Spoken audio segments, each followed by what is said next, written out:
Hello, my church family. These are unusual circumstances.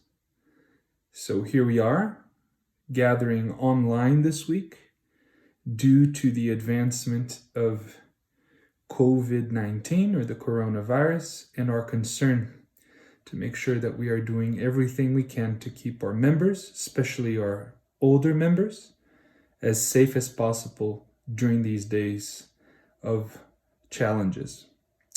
Before we do anything, for those of you who are not receiving emails or not understanding what's going on, at first we decided to cancel some of our activities that we have every week, such as our weekly potlucks or fellowship meals, as well as our Bible study at 10 a.m. on Saturdays. But as the situation grew worse, as our governor declared here in New Mexico a state of emergency, and then now a national emergency, and cases are appearing with more frequency in the country and in the state, we decided not to gather until further notice. So please continue visiting our Facebook page, our Instagram, or contacting our leadership team to know what the next steps will be in the future. For now, I'm pleased to say that our elders and our board unanimously chose to go on this direction to make sure that all of you are safe. And it has been a joy to work with them as we process all of these things and try to monitor the situation as best as we can. Obviously, there's a lot of information out there, and to be completely honest, we are not 100% clear as to the real dangers and how these things will develop. So we decided to make the decisions we made toward caution and once again to make sure that our members are safe. Before we continue on our message or the sermon today, just one word that I shared with our leadership team. I shared this on Facebook as well. It's concerning the question of fear and faith and how to live a faithful life in these complicated times in which we are inserted in these days. Obviously, we do not fear. We do not live life by the principle of fear. We should not panic. We should not go crazy. And as I've been writing in newsletters, think of ourselves in these moments of difficulty. But all these challenges bring in numerous opportunities for solidarity and for being mindful of others. So yes, we are to live a life of faith in these difficult times. But for some, it might be a little complicated as to what faith looks like. So I wrote online about the difference of faith and presumption, because I've seen some people in Brazil and here say, no, we should have church, we should go and worship God and not care for what's going on or viruses because God will protect us and all these things. Now, obviously, God can protect us from all harm. That is unquestionable. The problem is the methodology of going about in reading the Bible in that particular way. So what's the difference between faith and presumption? And I shared online a text that we've just studied together in our church, and this is why I feel so pleased to communicate this with you, because you know this. In Matthew chapter 4, in the temptations of Jesus in the desert, the second temptation was exactly about this.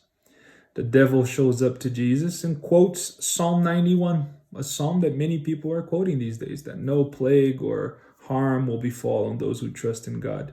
And the devil took this psalm and tried to use it to make Jesus prove that he is faithful to God, the God who would protect everyone from these difficulties. But Jesus, instead of following this literal and simplistic reading of the text, he completely rejects it. While Satan is quoting Psalm 91, Jesus quotes Deuteronomy 6 to say, no, we should not tempt the Lord our God. So the question here is, what does true faith look like? And the answer is, true faith is not picking up text and following them blindly and without consideration of what the texts are talking about. In fact, to live like this is actually the temptation of the devil, a temptation that we need to reject, to simply just to pick up texts and apply them to our life and faith in God by being unconsiderate of others around us. True faith in God will always be sensitive to the meaning of these texts. Psalm 91 is about faith and trust in the God who will provide and take care of us. But that doesn't mean we should throw ourselves in front of buses or do things that might harm others. So part of the reason why we have decided to move toward this direction is because we are truly concerned about our older members. We want them to be safe. So being faithful to God means being so close to God that suddenly we are mindful and we are obedient, and that we are preoccupied with the things that God is also preoccupied with. And God is a God of life. So to live a life of blindly following biblical texts to prove through vanity that we are faithful to God is not the way to go. In fact, this is the whole point of the story of the Good Samaritan. People were following the text blindly and then disregarded the life of the man who was on the road. So this is a time for faith. It's not a time to making this whole thing that it's unclear at this point. We follow the statistics and the reports and they're not great. But it's not a time for politics or for pointing fingers or for making points. It's a time for solidarity and for being mindful of others and to take care of the most vulnerable in our midst. So during these days when we are meeting online, call people. Call people from church, especially the elderly. Connect with them, pray with them. Let's be reminded constantly that our community, Advent life, is not about meeting in a building. It's about living that Advent life in our homes, in our workplaces, on the street, and wherever we go. So with these challenges that we're facing these days, with the challenges come renewed opportunities for service and for love and for kindness and for community outside of our regular meetings and weekly gatherings. So good. With all of this being said, let's go back to Matthew. Today we're going to revisit something that we've already learned together in church, but we didn't have a chance to record it yet. We're going to go back to Matthew chapter 5, verse 4, and continue our journey through the Sermon on the Mount, specifically the Beatitudes. Who are the blessed? Who are the truly happy individuals according to God? Before we read, let's just remember what we did last time. Jesus begins the Sermon on the Mount explaining to people what the kingdom is all about, what kingdom living looks like, and how God will put the world back together through the reestablishment of his kingdom on earth, through what Jesus will teach, through what Jesus will do, his death and his resurrection, and who is part of that kingdom reality. So last week we noticed that Jesus begins his whole thing talking about who is truly blessed and happy. And we notice that happiness is not necessarily a feeling or something that I have inside. Happiness in reality, as understood in the times of Jesus, is actually understanding that we are blessed, that we are favored, that the eyes of God are upon us, that we are seen by God. Now, Jesus' teaching was completely radical because we saw that in Jesus' time, a bunch of people had different ideas concerning who was truly blessed, who was truly favored, and who was truly seen by God. And when Jesus finished the Sermon on the Mount, the crowds were marveled. Why? Because Jesus' teaching had nothing to do with what they had learned up until then. So Jesus is trying to shift the focus back to what God had already taught Israel in the Old Testament, and to bring forth these truths in a fresh and meaningful way, so that people would be reminded of who is truly happy, who are truly blessed, who are those who are seen by God and noticed by God. So last week we began saying, or following Jesus' teaching, that the first group that is seen by God and blessed by God and favored by God are actually those who at the time were completely not even close to being blessed by God according to common knowledge. Who are these? The poor in spirit, those who recognize themselves as incapable of doing things and that are open to the action of God. So when I recognize my sinfulness, when I recognize my incapability, suddenly I become open to the mercy and to the grace of God. And the kingdom, the future kingdom, belongs to these, to those who recognize they cannot make it and are always dependent upon God for good things in life, for forgiveness and for actions and for mercy and for extending all these good things to others. So that's the first group. Now, the question today, we're going to read, and we have to raise a few important questions in order to understand our text today. So Matthew chapter 5, verse 4 says, "Blessed now, who are the blessed, the happy, those who are favored by God, those who are seen by God." Who are these? First, poor in spirit. Now, blessed are those who mourn, for they shall be comforted. Now, once again, if happiness or blessedness was a feeling, we would have a lot of problems with this one, because basically, Matthew is telling us that blessed are those who are crying, blessed are those who are unhappy, happy are those who are unhappy. Yeah. So this would seem very weird. But now that we know that blessedness, happiness, is understanding that we are blessed, that we are seen, that we are favored by God. And regardless of what I'm feeling, happiness becomes this principle of life that is not attached to particular feelings or ideas. It's this confidence, this trust that I'm seen by God, and this is enough. So this week, blessed are those who mourn. So the first question is, what mourning is this? Is it about tripping, scraping my knee and crying, and so I'm blessed? Or when, your boyfriend broke up with you, or your girlfriend broke up with you, and now you're crying and kicking stones, on the street, or the mourning that comes from going to the supermarket and realizing there's no toilet paper anymore, which is more close to our circumstances these days, and then you mourn and you cry out of lack of toilet paper. What kind of mourning is this? Is this what Jesus is talking about? So at this stage, we must understand a very important principle. The principle that in the Beatitudes, in the Sermon on the Mount, Jesus is not just pointing or teaching things that are separate and disattached from what he's been talking about so far. We need to understand the Beatitudes as a path that we're always treading, a path that we're always walking on. And we need to be always mindful that we're never away from this path. We're always there. This is why the first step in the path of kingdom living is recognizing our need for God.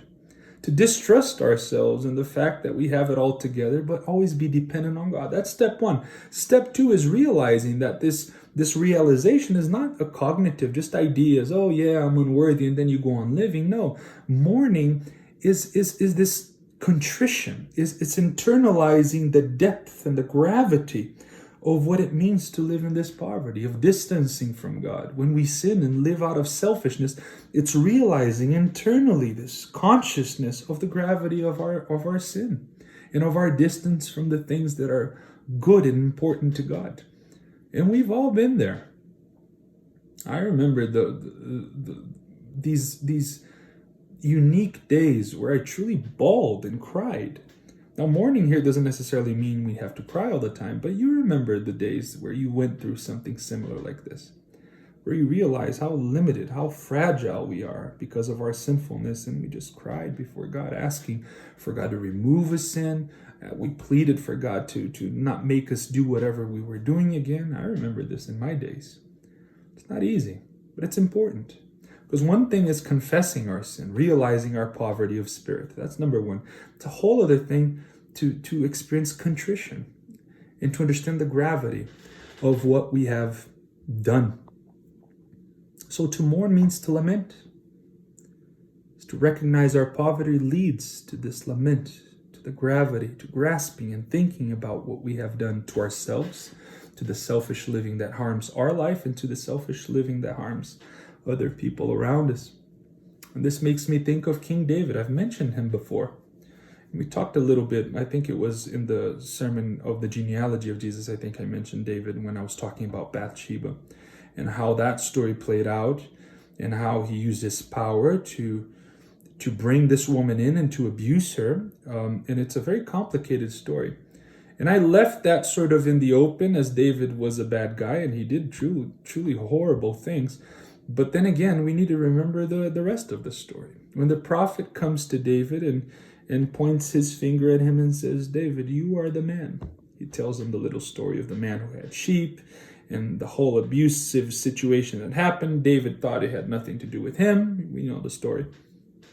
The prophet says, "No, you are the man. You took the only little lamb that belonged to that man and you killed it. You used it for your own selfish goals."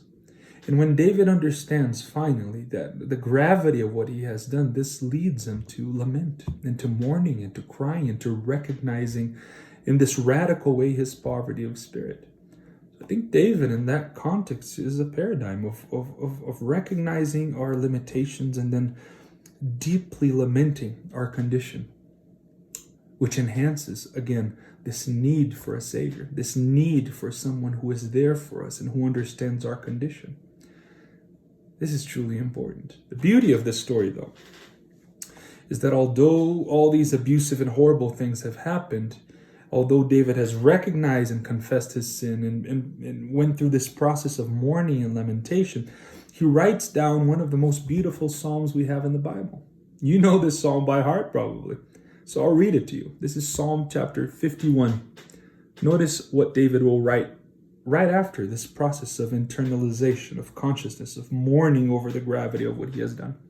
David writes in Psalm 51, "Have mercy on me, O God, according to your steadfast love. According to your abundant mercy, blot out my transgressions, wash me thoroughly from my iniquity, and cleanse me from my sin. For I know my transgressions, and my sin is ever before me. Against you and only you I have sinned, and done what is evil in your sight, so that you may be justified in your words and blameless in your judgment. Behold, I was brought forth in iniquity, and in sin did my mother conceive me. Behold, you delight in truth and in the inward being, and you teach me wisdom in the secret heart. So purge me with hyssop, and I shall be clean. Wash me, and I shall be whiter than snow.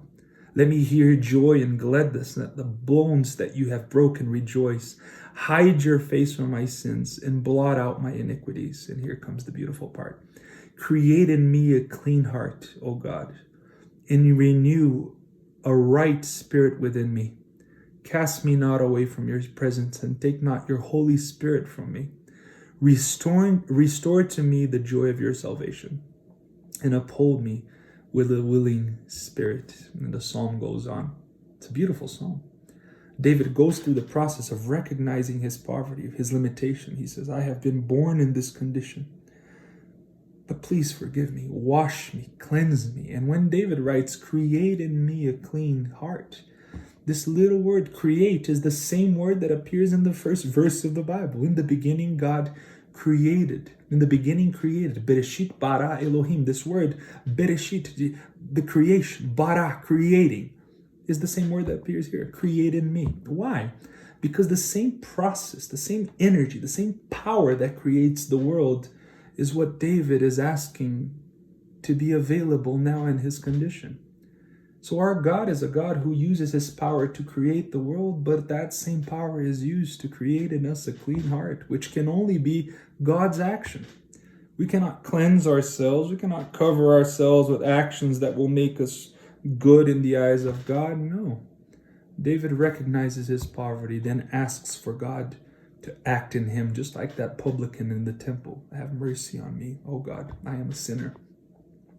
And now God creates in David, in the publican, in all of us, a clean heart if we're willing to. That same power that created the world is available to us when we recognize our poverty of spirit, and when we lament, when we turn to God, and we realize the gravity of what we have done.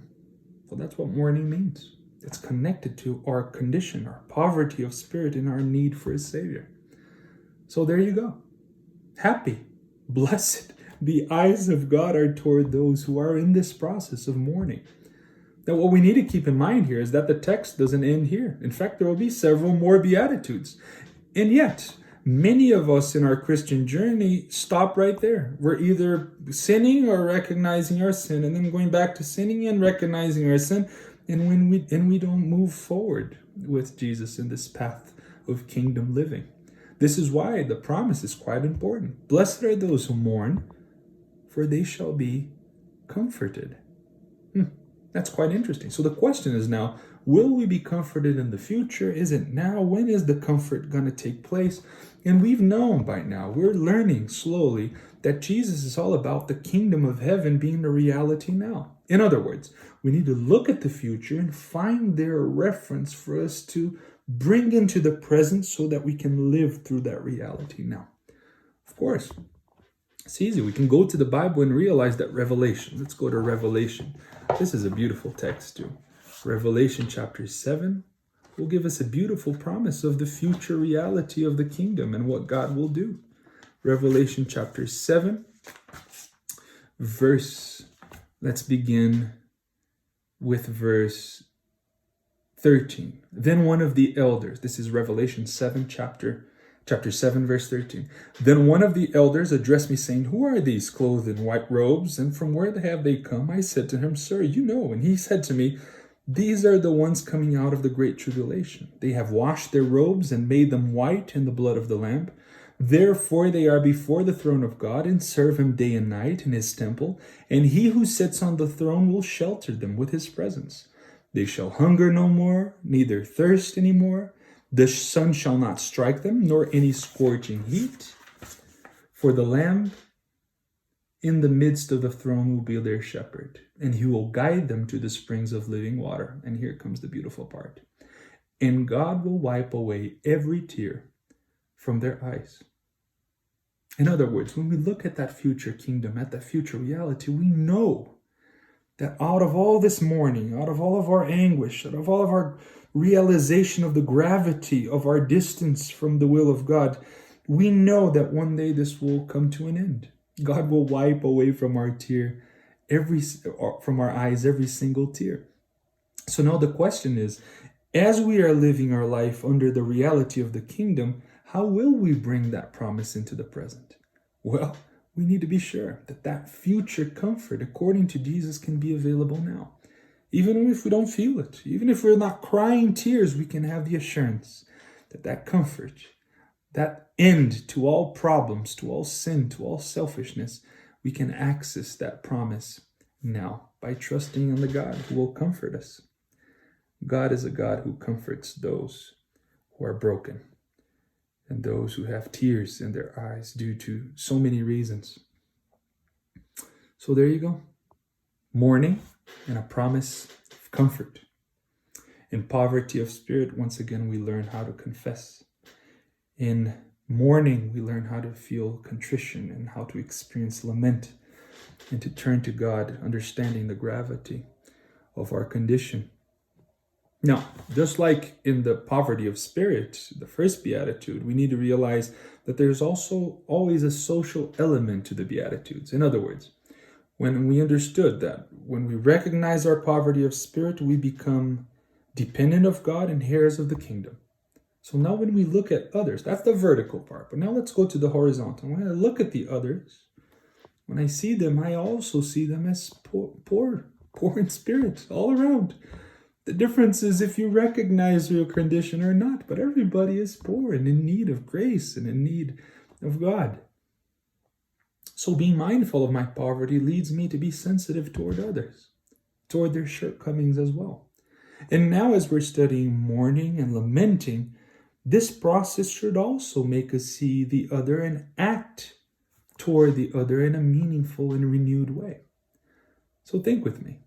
If you've recognized your poverty, your limitation, your need for God, if you have mourned and lamented and understood the gravity of your situation, is it possible for you to become the sort of person that likes to point the sins of others? Will we use these hands that have made mistakes in the past to point at others? Or will we learn a better way with Jesus? Will we learn to use our hands not to point, but to extend our hands to others and then offer comfort? You see, those who mourn will always lament with others their shortcomings as well. They will not live a life of condemning others, but they will live a life extending the same comfort we have received from God. Being mindful of how limited other human beings are as well, and how easy it is to live a life of selfishness. So those who are walking in the path of kingdom living are anticipating the future now. We see the comfort, we see the promise, and we bring it into the present. The beauty of this is that bringing into the present is not only for our personal comfort, but it's extending that to others as well, so that they may have a little glimpse of the future through our understanding and through our forgiveness and through our presence in their life, even when they mess up. What a beautiful promise. And these are the truths that form the early community of believers around this kingdom reality of following Jesus into offering to others what we have also received from God. Mercy for our sins when we recognize our poverty of spirit, and comfort when we are mourning and lamenting our condition. So may we receive all these good things from God. And even more importantly, may we offer these good things to others as well. These will be challenging days ahead. And how important are these things for us today? To be mindful of the other, to understand that our religion, our faith in God, does not end in us, but it extends to others around us. So reach out to them. Take advantage of this opportunity of all of us being in our houses to email, to text, and to call people. Those who are elderly, those who are sinning, those who are messing up, those who have made good decisions, those who have made bad decisions. Be close to them. Let's recognize our poverty. Let's mourn over the gravity of our selfishness. But let's experience the mercy and the comfort that comes from God. And let's give the others a little taste of what we have experienced as well. Good. Well, my friends, may God bless you.